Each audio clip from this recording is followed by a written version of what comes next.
Hello guys, welcome to fly high tutorials. Fly high tutorials में आप सभी का हार्दिक स्वागत है। गाइस, आज का जो हमारा टॉपिक है वो है मल्टी स्टेज ट्रांजिस्टर एम्पलीफायर।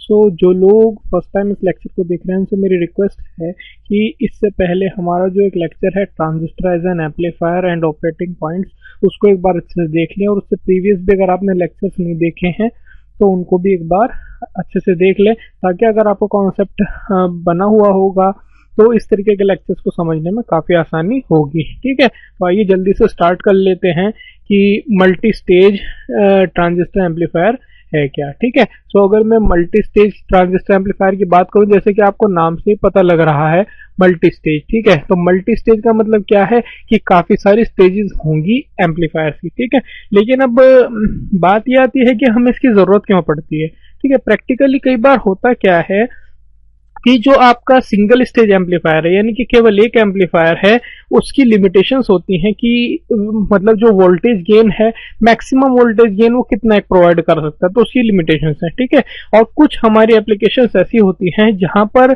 जो ये वोल्टेज गेन होता है ये इनफ नहीं होता, यानी काफी नहीं होता है एक सिंगल स्टेज एम्पलीफायर से कि हमें मिल जाए। ठीक है, इसीलिए हम क्या करते हैं, काफी सारे जो एम्पलीफायर्स हैं उनको कनेक्ट करते हैं और उस एक टर्म को बोलते हैं हम कास्केडिंग। ठीक है, अब अगर मैं कास्केडिंग की बात करूं, कास्केडिंग है क्या। कास्केडिंग क्या है कि नंबर ऑफ एम्पलीफायर्स को मैंने कनेक्ट कर रखा है। ठीक है, नंबर ऑफ एम्पलीफायर्स को लेकिन कनेक्ट किस तरह करूंगा कि ये सपोज कीजिए ये एक पहले जो ट्रांजिस्टर है, सॉरी आपका, इसकी जो आउटपुट है, ठीक है, इसकी आउटपुट को दूसरे ट्रांजिस्टर की इनपुट के साथ में कनेक्ट किया हुआ है। सिमिलरली इसी तरीके से मैंने जो अगला वाला मेरा ट्रांजिस्टर है उसकी जो आउटपुट है इसकी इनपुट के साथ में कनेक्ट किए हुए है। इसी तरीके से मैंने डिफरेंट एम्पलीफायर्स कनेक्ट किए हैं, ये A1 है, ये A2 है और इसी तरीके से AN है। ठीक है, और यहाँ से मेरी इनपुट आ रही है और इस जगह से मैं यहाँ पे आउटपुट ले रहा हूँ। ठीक है, इसे कहते हैं कास्केडिंग। ठीक है, ये टर्म आपको ध्यान में रखनी है। अब जनरली कुछ पैरामीटर्स होते हैं मल्टी स्टेज एम्पलीफायर के, या आप कह लें एम्पलीफायर के, जिनको आपको ध्यान में रखना है। ये आपको अगर BSNL TTA JEE examination point of view की बात करूं तो काफी डिटेल में इस पोर्शन को समझने की जरूरत नहीं है, इसीलिए हम उसी के हिसाब से कवर करने की कोशिश करेंगे कि ताकि कुछ जनरल जो टर्म्स हैं वो आपकी समझ में आ जाए, और अगर कुछ क्वेश्चंस बनते हैं एग्जामिनेशन पॉइंट ऑफ व्यू से तो वो भी कवर हो जाए। ठीक है, तो एम्पलीफायर के कुछ पैरामीटर्स होते हैं। ठीक है, एक होता है आपका इनपुट इम्पीडेंस, एक होता है आपका वोल्टेज गेन, एक होता है आपका बैंडविड्थ और एक होता है आउटपुट इम्पीडेंस। ये जो मेरे हैं ये 4 पैरामीटर्स होते हैं। ठीक है, इनपुट इम्पीडेंस के लिए अब इस जो अब ये मेरी जो कास्केडिंग हुई है, ठीक है, ये मल्टी स्टेज कास्केडिंग जो हुई है, इसमें आपको ध्यान ये रखना है कि जो आपकी ये फर्स्ट है, यानी कि जो फर्स्ट स्टेज है, ये मेरी ख्याल रखेगी इनपुट इम्पीडेंस का। ठीक है, यानी कि इनपुट इम्पीडेंस की जिम्मेदारी पहली स्टेज की है। ठीक है, और आउटपुट इम्पीडेंस की जिम्मेदारी है मेरी जो मेरी लास्ट स्टेज है। ठीक है, यानी कि इस वाली स्टेज की। ठीक है, और जो मिड की मेरी, यानी कि जो बीच की, अगर सपोज ये 2 है या 3 है टर्म, इनका काम क्या है, इनका काम है मेरा वोल्टेज गेन, यानी कि हायर वोल्टेज गेन को प्रोवाइड कराना। ठीक है, तो ये कुछ जनरल टर्म्स है जो आपको इसके रिगार्डिंग समझनी चाहिए। ठीक है, अगला है मेरा गेन ऑफ कास्केडिंग कॉन्फ़िगरेशन। ठीक है, अब जब मैंने कास्केडिंग कर दी है, काफी सारे एम्पलीफायर्स को मैंने कनेक्ट कर दिया है एज पर रिक्वायरमेंट, अब उसमें एक टर्म आती है ओवरऑल वोल्टेज गेन। ठीक है, उनका गेन कैसे निकालूंगा, जैसे कि लास्ट टाइम मैंने आपको बताया था कि जो हमारा गेन होता है उसको AV से डिनोट करता हूं मैं यहाँ पर, वो होता है V0 अपॉन VI, यानी कि output voltage upon input voltage. ठीक है, अब इस कंडीशन में क्या होगा, ये भी मैंने लास्ट टाइम जो डिस्कस किया है। अब मेरी इस वाली अगर आप फिगर को देखेंगे, ठीक है, इस वाली फिगर में आपके क्या है कि जो इसकी आउटपुट है फर्स्ट वाली की, वो इसकी इनपुट है। यानी कि जब मैं इसको लिखूंगा तो मैं किस तरीके से लिखूंगा, अब आपको मैं दिखाता हूं। ठीक है, जैसे कि अगर मैं लिखने लगूं उस कास्केडेड एम्पलीफायर के वोल्टेज गेन को, तो मैं लिखूंगा AV इज इक्वल टू, ठीक है, ये क्या हो जाएगा V0, यानी कि जो सबसे लास्ट वाला जो मेरा एम्पलीफायर है उसकी आउटपुट अपॉन उसकी इनपुट, और उसकी इनपुट क्या होगी, जो दूसरा वाला मेरा एम्पलीफायर था उसकी इनपुट। ठीक है, यानी कि V02 से डिनोट करूंगा, इनटू अब ये जो होगी ये मेरी आउटपुट हो जाएगी, सेकंड एम्पलीफायर के लिए अगर मैंने 3 एम्पलीफायर कनेक्ट किए हैं और उसकी इनपुट क्या होगी V01, ठीक है। इसी तरीके से अगर चलते जाएं आप तो ये में कुछ इस तरीके से मिल जाएगी, एंड में मुझे मिल जाएगी VI यानी कि जो इनपुट वोल्टेज थी, ठीक है। सो आपको यहाँ से ये ध्यान में रखना है। अब ये जो है आपकी V0/V02, ठीक है, ये जो है आपकी V0/V02, ये क्या है आपकी, जो आपका सपोज कीजिए अगर आपने 3 एम्पलीफायर कनेक्ट किए तो AV3 हो गई, यानी कि जो एम्पलीफायर 3 है, यानी कि जो आपका एम्पलीफायर 3 है उसका वोल्टेज, ठीक है, उसका वोल्टेज गेन है, ठीक है। इसी तरीके से ये जो है ये हो गई आपकी AV2, और या इसी तरीके से आप कह लेंगे कि जो एम्पलीफायर आपका 2 है उसका वोल्टेज गेन है, ठीक है। इसी तरीके से ये क्या हो गई आपकी AV1, यानी कि एम्पलीफायर जो 1 है उसका वोल्टेज गेन है, ठीक है। सो अगर मैं यहाँ पर इसको डिनोट करने लग जाऊं सो मुझे क्या मिल जाएगा, यहाँ से मुझे मिल जाएगा AV is equal to AV1 into AV2 into AV3, ठीक है। तो मुझे कुछ इस तरीके से मिल जाएगी। तो अब इसके आधार पे मैं क्या कह सकता हूं कि जो ओवरऑल वोल्टेज गेन होता है कास्केडेड मल्टी स्टेज एम्पलीफायर का, वो जो इंडिविजुअल जो मेरी वोल्टेज गेन है, ठीक है, यानी कि इंडिविजुअल जो मेरे एम्पलीफायर के वोल्टेज गेन्स हैं उनके प्रोडक्ट के इक्वल होता है, ठीक है। एक जनरल सी टर्म आपको याद रखनी है यहाँ पे। मोस्टली अगर हो सकता है अगर इस एग्जामिनेशन पॉइंट ऑफ व्यू से पूछ ले तो इस फॉर्मूला बेस पर ही कोई क्वेश्चन पूछ सकता है कि कास्केडेड जो आपका मल्टी स्टेज एम्पलीफायर है उसका जो वोल्टेज गेन है, ओवरऑल वोल्टेज गेन है, वो किसके इक्वल होता है। 4 ऑप्शन दे सकता है। तो आपको ध्यान रखना है कि जितने मैंने एम्पलीफायर कनेक्ट किए हुए हैं उनके प्रोडक्ट के इक्वल होगा, ठीक है। अब नेक्स्ट जो है मेरी वो है ओवरऑल करंट गेन, ठीक है। ओवरऑल करंट गेन में भी सेम ही होगा मेरा, कि जैसे इसमें हमने किया था AV यानी कि वोल्टेज गेन के मामले में इसमें आएगा AI, क्योंकि करंट की बात हो रही है तो AI, ठीक है। तो AI इज इक्वल टू मेरा क्या होगा AI1 into AI2 into AI3, ठीक है। इसी तरीके से यानी कि ये प्रोडक्ट में आएगा, यानी कि जितने एम्पलीफायर मेरे कनेक्ट हैं उनका जो करंट गेन है उन सबके प्रोडक्ट के इक्वल आएगा, ठीक है। ये चीज आपको ध्यान में रखनी है। तो अगर यहां से अगर मैं बात करूं AI1 क्या है आपकी, ये करंट गेन है, ठीक है। ये क्या है आपकी करंट गेन है एम्पलीफायर 1 की। इसी तरीके से AI2 क्या है, करंट गेन है एम्पलीफायर 2 की। इसी तरीके से AI3 क्या है, करंट गेन है एम्पलीफायर 3 की, ठीक है। तो ये कुछ जनरल टर्म्स हैं जो आपको ध्यान रखनी है। एग्जाम में हो सकता है इनसे कोई क्वेश्चन पूछ ले, लेकिन ज्यादा संभावना नहीं है, ठीक है। एक कुछ और एक टर्म है जो मैं आपको बताना चाहता हूं, एक है RI, यानी कि ये होता है आपका ओवरऑल इनपुट रेजिस्टेंस, ठीक है। इसको ध्यान रखिएगा। ओवरऑल इनपुट रेजिस्टेंस क्या होता है कास्केडेड कॉन्फ़िगरेशन का, वो इक्वल होता है input resistance of the first stage, यानी कि जो फर्स्ट स्टेज का इनपुट रेजिस्टेंस होगा वही मेरा कास्केडेड मल्टी स्टेज का ओवरऑल इनपुट रेजिस्टेंस होगा।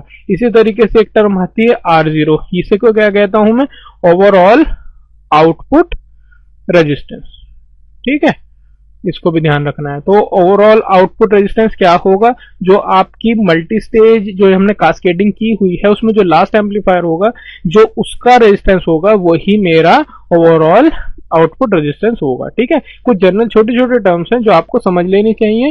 हो सकता है इसमें से कुछ क्वेश्चन बन जाए, लेकिन ये पोर्शन आपको समझ लेना काफी जरूरी है, ठीक है। सो अगला मेरा क्या है, वो है गेन इन डेसिबल, ठीक है। अब कई बार इस पे क्वेश्चन भी आ जाता है, ये जो हमने अभी तक डिस्कस किया वो हमारा गेन जनरली था, अगर जैसे मिली वोल्ट में दिया हुआ हो या वोल्ट में दिया हुआ हो। कई बार होता है कि गेन को हम डिनोट करते हैं डेसिबल्स में, ठीक है। सो अगर मैं गेन को डेसिबल में डिनोट करूंगा तो सब इसमें एक पहली जो मेरी टर्म आती है, पहला जो इसमें टर्म आती है उसको आप ध्यान रखिएगा। पहली आती है आपकी पावर गेन, ठीक है। पहली क्या आती है आपकी power gain. Power gain decibel में क्या होता है, इसका कुछ फॉर्मूला है, आप इसको भी नोट कर सकते हैं। पावर गेन डेसिबल में क्या होता है, डायरेक्टली फॉर्मूला भी आ सकता है या इस पर एक न्यूमेरिकल भी दे सकता है। डेसिबल में क्या होता है, dB is equal to 10 log 10, ये होगा आपका P0 अपॉन PI, ठीक है, यानी कि आउटपुट अपॉन इनपुट। ठीक है, ये हो गया आपका पावर गेन। ठीक है, ये क्या है, आउटपुट पावर हो गई आपकी। पी नॉट क्या है आपकी, आउटपुट पावर, और पी आई से और ओ से आप समझ सकते हैं कि क्या होगा, और पी आई क्या है आपकी, इनपुट पावर। ठीक है, सो इस चीज को आप समझ लीजिए। दूसरी जो एक और मेरी टर्म आती है वो है मेरा voltage gain, overall voltage gain.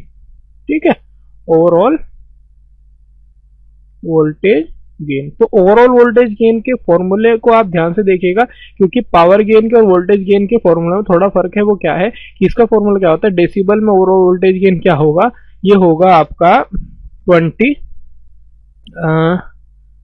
log 10 V naught upon V I. ठीक है, ये फॉर्मूला ये होता है। ठीक है, यहाँ पे 20 आता है और यहाँ पर 10 आता है, इस चीज को आपको ध्यान में रखना है।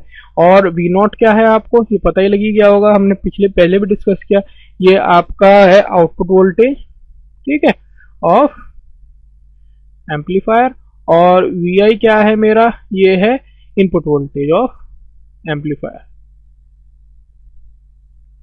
ठीक है, तो ये कुछ टर्म्स थी जो आपको समझनी चाहिए। ठीक है, इस चीज को आपको ध्यान में रखना है, क्योंकि इस पे काफी कई बार डायरेक्टली फॉर्मूला भी पूछ लेता है और न्यूमेरिकल भी आ जाता है।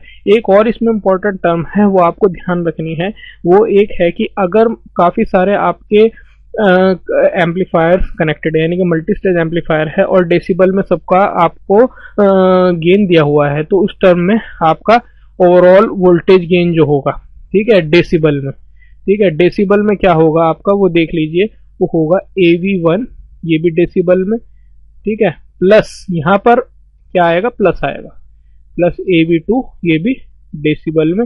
इसी तरीके से जितने मैं कनेक्ट करता जाऊंगा उन सब में क्या आएगा, पॉजिटिव साइन आएगा।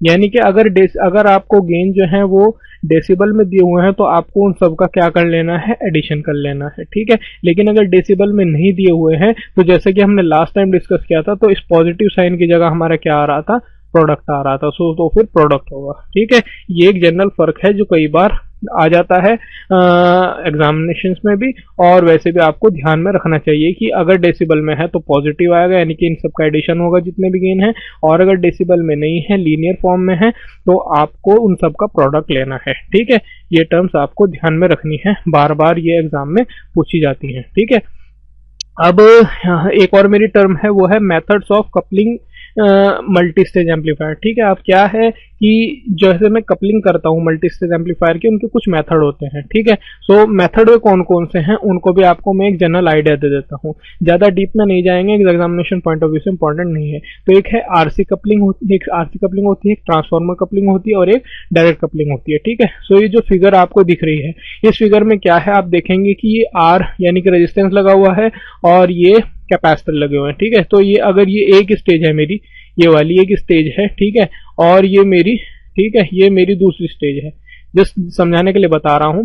तो इन दोनों को मैंने अगर कपल किया हुआ है तो जस्ट रेजिस्टेंस और कैपेसिटर लगाए हुए हैं। ठीक है, ये एक आरसी मेरी कपलिंग हुई है। ठीक है, अगली जो है मेरी वो है ट्रांसफार्मर कपलिंग। ठीक है, ट्रांसफार्मर कपलिंग में क्या है कि यहाँ पर मैंने देख सकते हैं ट्रांसफार्मर यूज किया हुआ है दो स्टेजेस को कनेक्ट करने के लिए। ठीक है, ट्रांसफार्मर कपलिंग हो गई। ठीक है, थर्ड मेरी क्या है, यह है डायरेक्ट कपलिंग, यानी कि इसमें मैंने ना ही कैपेसिटर यूज किए हैं ना ही ट्रांसफार्मर यूज किया है, डायरेक्टली ही मैंने इन सबको कपल किया हुआ है। ठीक है, तो ये जस्ट आपको जनरल आइडिया देने के लिए मैंने बताया है कि इनके बीच में आप कंफ्यूज ना हो, थोड़ा पता लग जाए कि इनमें बेसिक डिफरेंस क्या होता है। ठीक है, तो चलिए अब इनमें मैं थोड़ा सा आपको फर्क बता देता हूं कि जो एग्जामिनेशन पॉइंट ऑफ व्यू से भी कुछ एक आध क्वेश्चन बन सकता है उसके बारे में। ठीक है, अब जैसे एक मेरी है आरसी कपलिंग और एक है मेरी ट्रांसफार्मर, ठीक है, और एक है मेरी, ठीक है, डायरेक्ट कपलिंग।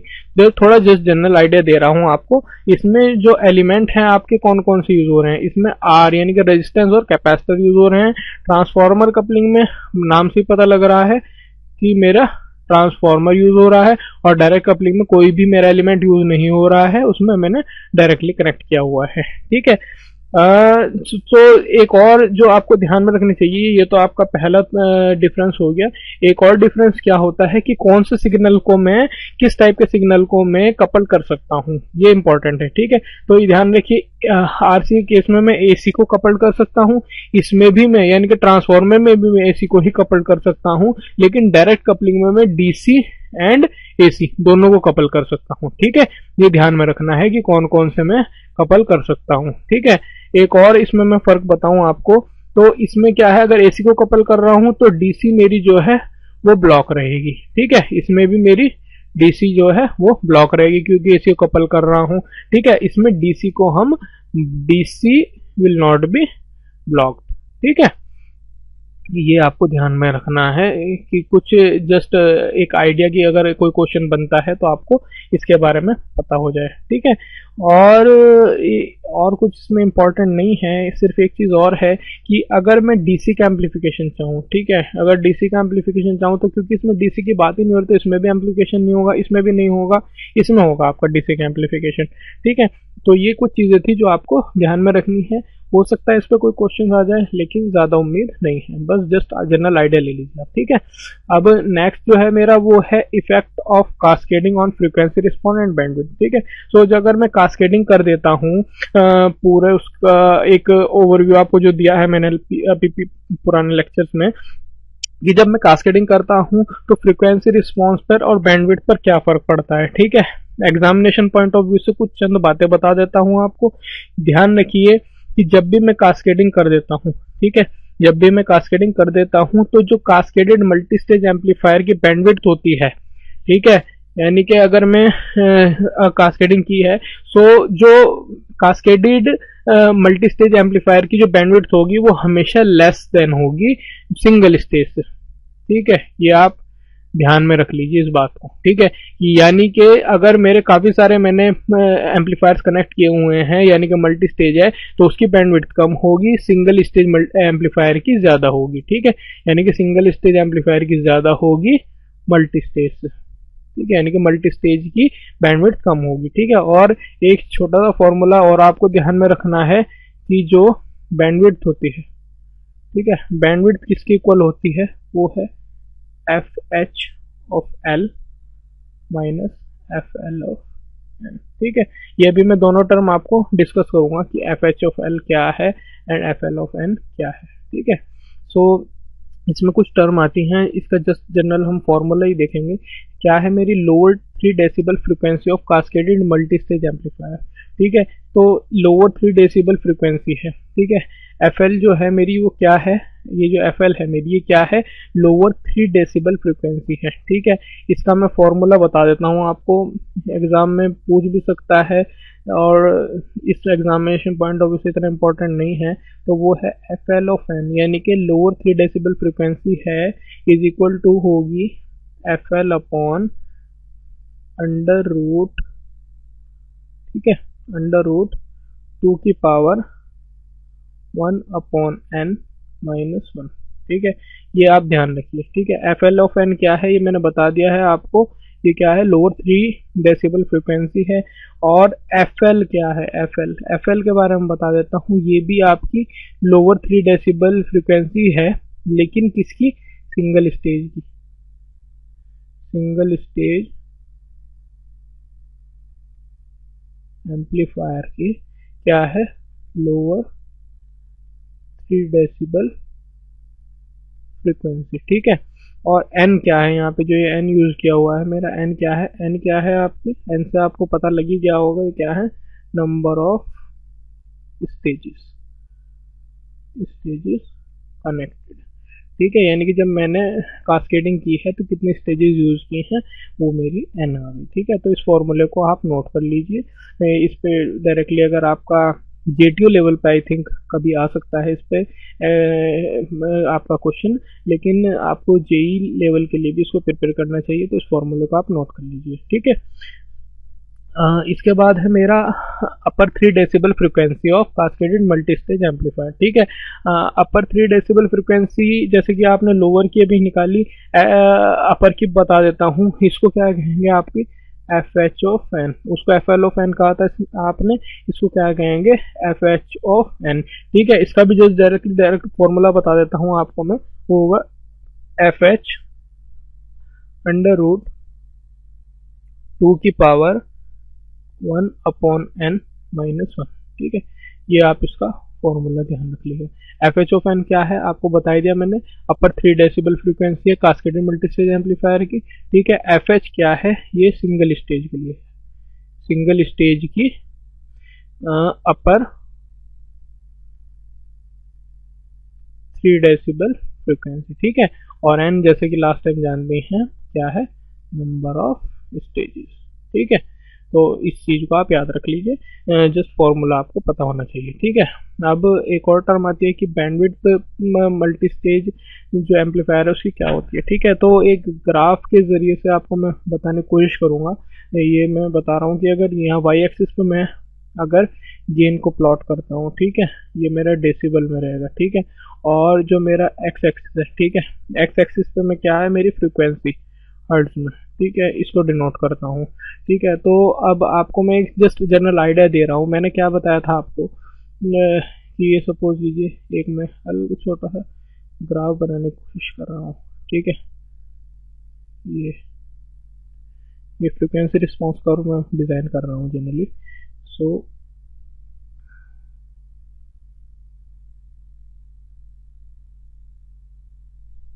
ये इस तरीके से, ठीक है, ज़्यादा अच्छी मेरी ड्राइंग नहीं है लेकिन मैं फिर भी डिज़ाइन करने की कोशिश कर रहा हूँ।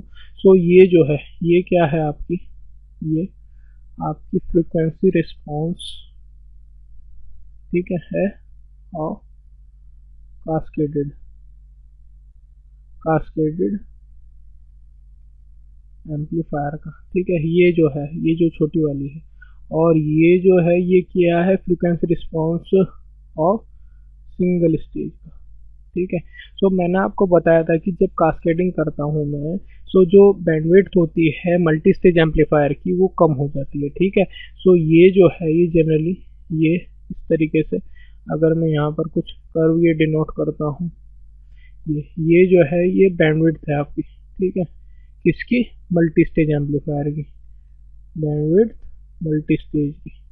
ठीक है, और ये जो है आपकी जो आउटर वाली आपको बड़ी वाली रीजन दिख रहा है ये, ठीक है, ये आपकी क्या हो जाएगी बेसिकली, ये वाली ये हो जाएगी आपकी बैंडविड्थ किसकी, सिंगल स्टेज एम्पलीफायर की। ठीक है, तो आप उसको कर्व से एक थोड़ा सा आइडिया देना था कि आइडिया कि क्या बेसिकली फर्क पड़ता है। तो आपको यहाँ से सिर्फ जनरली एक बात एग्जामिनेशन पॉइंट ऑफ व्यू से ध्यान ये रखना है कि जब भी कास्केडिंग करते हैं तो जो बैंडविड्थ होती है मल्टी स्टेज एम्पलीफायर की वो घटती जाती है। ठीक है, ये इंपॉर्टेंट चीज़ है। ठीक है, तो अगर मैं यहाँ से बैंडविड्थ का फॉर्मूला आपको बताऊँ जो मैंने पहले बताया था, अब आपको बेटर समझ में आएगा। वो क्या होगा, F H of N minus F L of N. ठीक है, यानी कि upper 3 decibel frequency minus lower 3 decibel frequency. ये फॉर्मूला को आप नोट कर लीजिए, हो सकता है ये एग्जाम में आपसे पूछा जाए, या जो मैंने आपको कुछ जनरल बातें बताई हैं उनमें से भी आपसे पूछ सकता है। ओके, सो अगर आपको हमारी वीडियो पसंद आई है,